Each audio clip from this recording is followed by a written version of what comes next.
My boyfriend texted me, "We need to end this. I can't do it anymore." I replied with one word. Okay. That single word destroyed the plan he'd spent years perfecting. A week later, we ended up at the same birthday dinner. Ryan walked in expecting me to beg for him back. He'd disappear for a few days until I called, apologized, and convinced him to come back feeling wanted. The first time I thought he was hurt. The second time, I thought I had done something wrong. By the third time, I understood the routine. Only this time I went to sleep. The next morning, I went to work. 15 people were gathered around a long table, and Ryan sat in the middle like he owned the room. The moment I arrived, he smiled. "How are you holding up?" Several people looked at me. I recognized the performance immediately.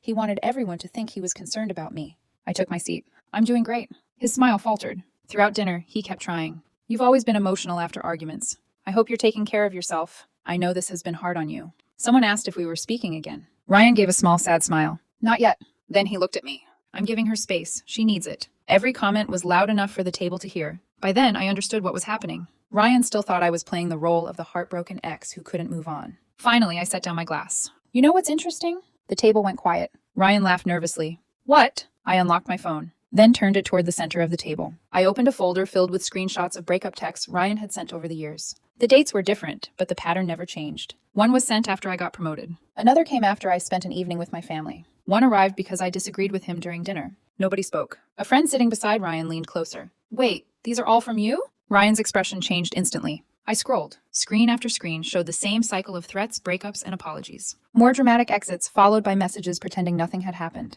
Nobody said anything. Everyone at the table suddenly realized this wasn't a one-time mistake. One breakup might have looked like a mistake.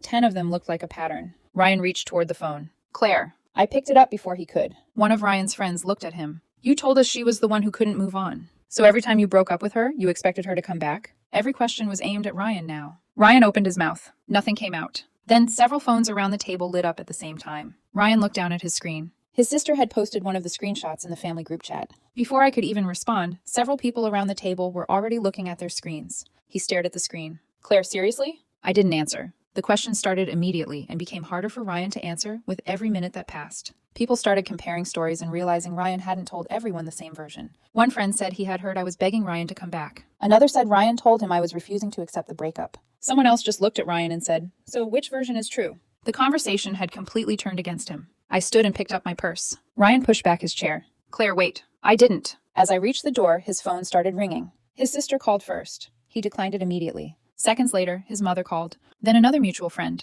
I glanced back once. Ryan stared at his screen and didn't seem to notice anything happening around him. Ryan looked down at his phone. His face went completely blank. His sister had posted the screenshots in the family group chat. His mother was already typing.